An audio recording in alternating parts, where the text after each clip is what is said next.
This is the next generation of surveillance. For the first time, we actually have permission from the government to show the basic capabilities. It is important for the public to know that some of these capabilities exist. Engineer Yanis Antoniadis designed the new sensor, known as ARGUS. With 1.8 billion pixels, it's the world's highest resolution camera. ARGUS fits inside this pod that attaches to the belly of a UAV. But because much of the work is classified, we can't see the sensor itself. Because we are not allowed to expose some of the pieces that make up the sensors, so you get to look at pretty plastic curtains. Also known as wide area persistent stare, ARGUS is the equivalent of having up to 100 predators look at an area the size of a medium-sized city at once.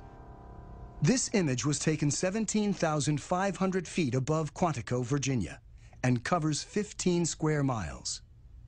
This whole image is at a very, very fine resolution. So if we wanted to know what is going on in any spot along this image, say near this building at this intersection, we can generate a moving image that shows what's going on in the area.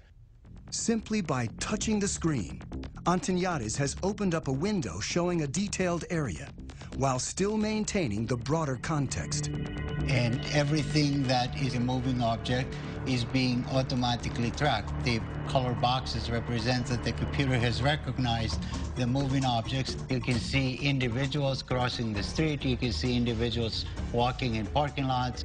There's actually enough resolution to be able to see the people waving their arms or walking around, what kind of clothes they wear. And you could pick the location of where you produce these images anywhere in the entire field of view. Antoniadis can open up to 65 windows at once and can see objects as small as 6 inches on the ground. From even 17,500 feet, the white thing that you see flying around is a bird. ARGUS streams live to the ground and also stores everything, 1 million terabytes of video a day, which is the equivalent of 5,000 hours of high-definition footage. So you can go back and say, I would like to see what happened at this particular location 3 days, 2 hours, 4 minutes ago, and it would actually show you exactly what happened as if you were watching it live. To create the world's highest definition camera, Antoniadis needed to design a new imaging chip.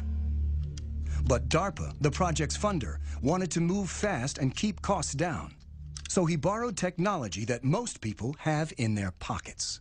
Inside this cell phone, we find a tiny little camera. So if you were to take off the majority of it, you'd be left with an imaging chip. If you were to take 368 of these and make a big mosaic out of them and start shooting images, now you have ARGUS. Unlike the Predator camera that limits field of view, ARGUS melds together video from each of its 368 chips to create a 1.8 billion pixel video stream. This makes it possible to zoom in and still see tremendous detail. Whether ARGUS has been deployed in the field is classified. I'm not at liberty to discuss plans of the government, but if we had our choice, we would like ARGUS to be over the same area 24 hours a day, 7 days a week. That's not very easily achievable with manned platforms. This is where UAVs come in, and they're absolutely the perfect platform. ARGUS may be mounted on an armed UAV like the Predator, a long-range platform like the giant Global Hawk, or a development craft called the Solar Eagle that may someday stay aloft for years at a time. The U.S. Air Force right now has the ability to archive every single video that comes off of every single UAV. We're moving to an increasingly electronic society where our movements are going to be tracked.